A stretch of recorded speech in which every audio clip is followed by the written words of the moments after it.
menjelaskan tentang problematika kurikulum pendidikan Islam. Baiklah, disimak dengan baik ya teman-teman. Oke, di sini kita masuk ke slide yang pertama. Di slide yang pertama ini ada pengertian. Yang pertama yaitu pengertian kurikulum. Kurikulum di sini maksudnya yaitu dapat diartikan sejumlah mata pelajaran yang harus ditempuh oleh siswa atau murid untuk mendapatkan ijazah. Rumusan kurikulum tersebut mengandung makna bahwa isi kurikulum tidak lain adalah sejumlah mata pelajaran yang harus dikuasai agar siswa memperoleh ijazah. Nah, baik, selanjutnya itu pengertian pendidikan Islam. Pendidikan Islam adalah pendidikan yang bertujuan untuk membentuk pribadi muslim seutuhnya, mengembangkan seluruh potensi manusia, baik yang berbentuk jasmaniah maupun rohaniah, menumbuh suburkan hubungan yang harmonis setiap pribadi manusia dengan Allah ataupun manusia dan alam semesta. Oke. Selanjutnya kita masuk ke slide yang ketiga. Di sini ada komponen-komponen kurikulum. Komponen kurikulum ini terbagi menjadi 4. Yang pertama yaitu komponen tujuan, yang kedua yaitu komponen materi, yang ketiga komponen strategi, dan yang terakhir komponen evaluasi. Baiklah teman-teman. Oke, di sini saya akan menjelaskan sedikit tentang 4 komponen ini. Yang pertama yaitu komponen tujuan. Dalam komponen tujuan ini ada tingkatan-tingkatan tujuan di mana antara yang satu dengan yang lainnya merupakan suatu kesatuan. Kurikulum suatu sekolah mempunyai 2 tujuan. Yang pertama yaitu tujuan yang ingin dicapai secara menyeluruh, dan yang kedua yaitu tujuan yang ingin dicapai dalam setiap bidang studi. Oke, kita masuk ke komponen yang kedua yaitu komponen materi atau isi dan struktur program. Isi kurikulum yang berlaku saat ini berisi pencapaian target yang jelas, materi standar hasil belajar, dan prosedur pelaksanaan pembelajaran. Sedangkan struktur program pendidikannya terdiri dari program inti, lokal, ekstrakurikuler, dan kepribadian. Baiklah, kita masuk ke komponen yang ketiga yaitu komponen strategi. Strategi pelaksanaan suatu kurikulum tergambar dari cara yang ditempuh di dalam melaksanakan pengajaran, cara di dalam mengadakan penilaian, dalam melaksanakan bimbingan dan penyuluhan, serta cara mengatur kegiatan sekolah secara keseluruhan. Cara melaksanakan pelajaran mencakup cara yang berlaku dalam menyajikan tiap bidang studi, termasuk cara mengajar dan alat pelajaran yang digunakan. Setelah kita masuk ke komponen yang terakhir, yaitu komponen evaluasi.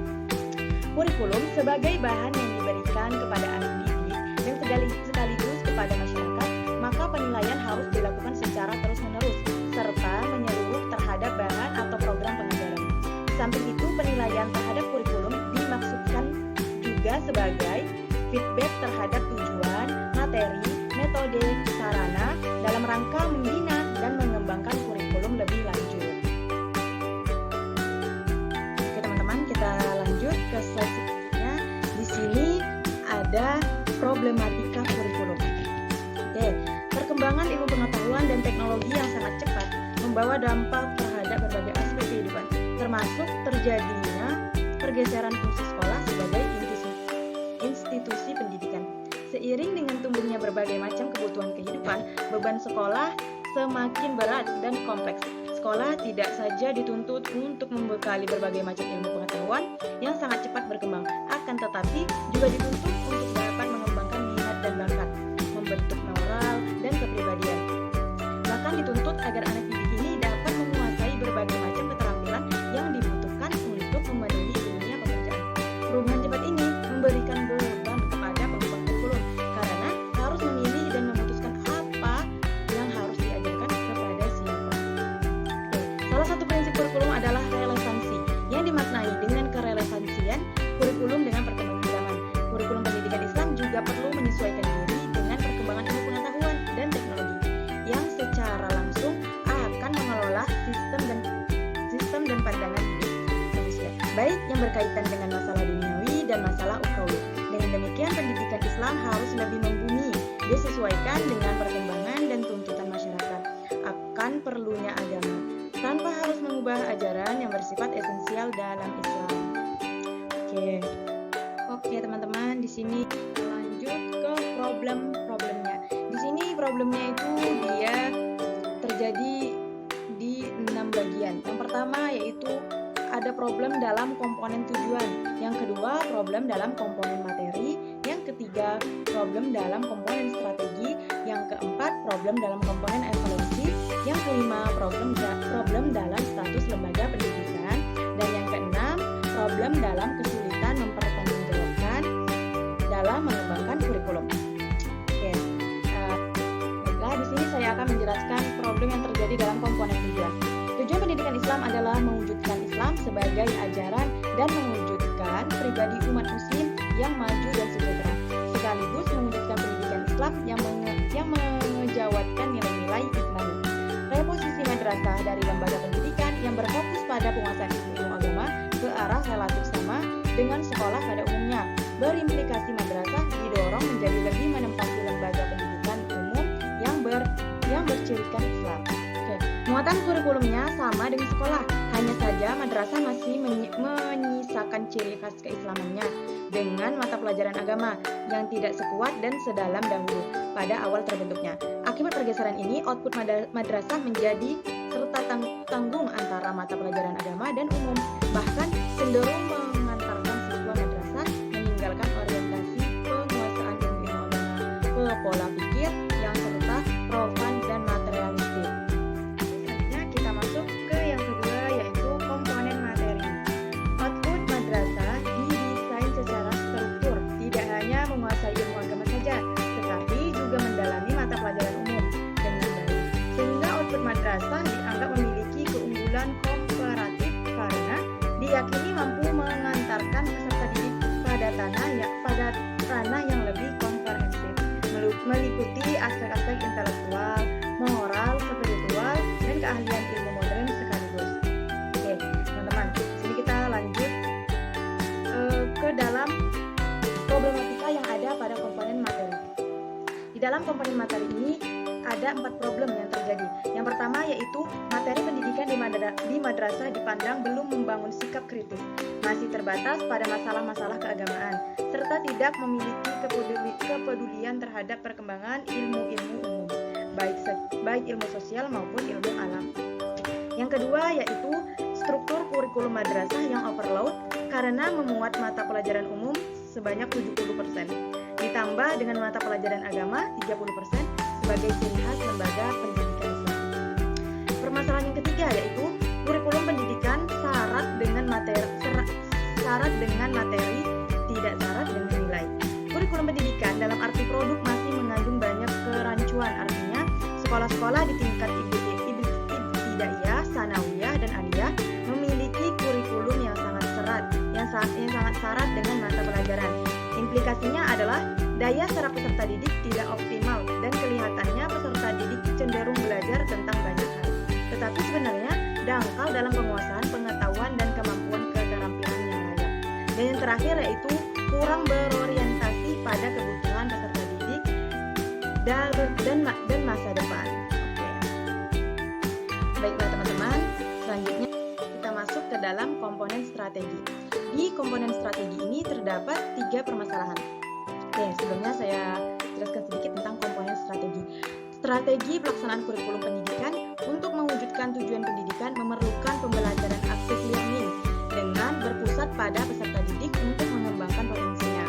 Namun dalam lapangannya ini terdapat 3 problem. Yang pertama yaitu kegiatan belajar mengajar di madrasah berlangsung secara monolog dengan posisi guru yang dominan, karena murid lebih banyak pasif dan tidak memiliki ruang untuk bertanya dan mengembangkan wawasan intelektual. Permasalahan yang kedua yaitu lebih menekankan pada aspek kognisi daripada afeksi dan psikomotor. Apabila memperhatikan desain program kurikulum pendidikan dari tingkat SD sampai MI sampai PT, disarankan belum mampu menjawab persoalan-persoalan tantangan perubahan karena kurikulum pendidikan yang lebih menekankan hafalan, teks-teks, keagamaan yang sudah ada, dan ini pun baru pada aspek kognitif tingkat rendah. Permasalahan yang terakhir yaitu pendekatan kurikulum pendidikan Islam masih cenderung bersifat normatif.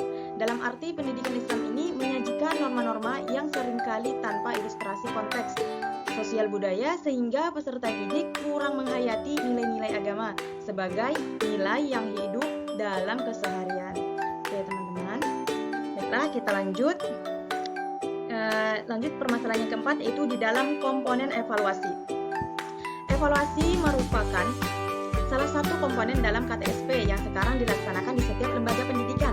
Evaluasi dilaksanakan untuk memberikan keseimbangan pada 3 ranah. Yang pertama yaitu kognitif, yang kedua afektif, dan yang ketiga fisikomotorik. Dengan menggunakan berbagai alat, bentuk, sistem, dan model penelitian yang dilakukan secara berkesinambungan sehingga dapat memperoleh gambaran secara utuh prestasi dan kemajuan hasil belajar yang dicapai oleh peserta didik.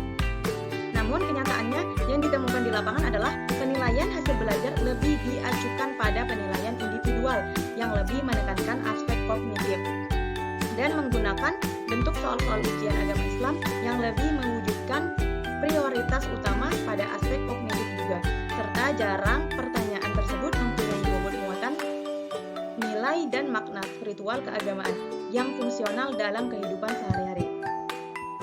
Oke, kita masuk ke permasalahan yang kelima, yaitu status lembaga pendidikan.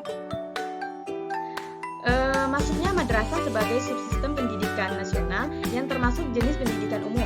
Madrasah dituntut untuk melaksanakan PP nomor 19 tahun 2005 tentang Standar Pendidikan Nasional atau SPN sebagai dasar dalam perencanaan, pelaksanaan dan pengawasan pendidikan dengan tujuan untuk menjamin mutu pendidikan nasional dalam rangka mencerdaskan kehidupan bangsa dan membentuk watak serta peradaban bangsa yang bermartabat. Hanya saja pemenuhan tuntutan tersebut bagi madrasah tidaklah sederhana karena 90% madrasah dikelola oleh masyarakat atau swasta dengan tingkat kualifikasi yang berbeda dalam berbagai segi karena keterbatasan sarana dan prasarana yang dimiliki oleh madrasah. Oke, selanjutnya kita masuk ke permasalahan yang terakhir, yaitu kesulitan mempertanggungjawabkan dalam mengembangkan kurikulum. Walaupun madrasah sebagai lembaga pendidik diberikan kebebasan untuk mengembangkan kurikulum, sedangkan pihak pemerintah, dalam hal ini Depdiknas, hanya memberikan standar kurikulum secara nasional dan madrasah dapat melakukan pengembangan kurikulum yang bersifat lokal atau muatan lokal. Dalam penyusunan dan pengembangan kurikulum selama ini, ternyata lebih banyak dibebankan kepada madrasah dan guru. Keterlibatan komite madrasah, yayasan maupun masyarakat masih relatif kecil, bahkan hampir tidak terjadi. Oke teman-teman, di sini saya sudah menjelaskan 6 permasalahan yang terjadi di dalam kurikulum pendidikan Islam. Baiklah, selanjutnya kita akan mengambil kesimpulan dari penjelasan saya tadi. Kesimpulannya yaitu pendidikan Islam adalah usaha sadar manusia yang dilakukan pendidik kepada peserta didik untuk mengembangkan potensi peserta didik baik jasmani dan rohani agar menjadi manusia yang mandiri dan dapat berkarya di masyarakat. Untuk merealisasikan tujuan pendidikan Islam diperlukan perencanaan penyusunan kurikulum karena kurikulum adalah alat penting untuk mencapai tujuan pendidikan. Oke teman-teman, mungkin dari penjelasan saya sampai di sini saja. Kurang dan lebihnya saya mohon maaf. Baiklah, jika ada kesalahan itu datangnya dari diri saya sendiri karena saya juga masih dalam proses pembelajaran. Baiklah teman-teman, semoga ilmunya bermanfaat. Sekian dari saya, terima kasih. Wassalamualaikum warahmatullahi wabarakatuh.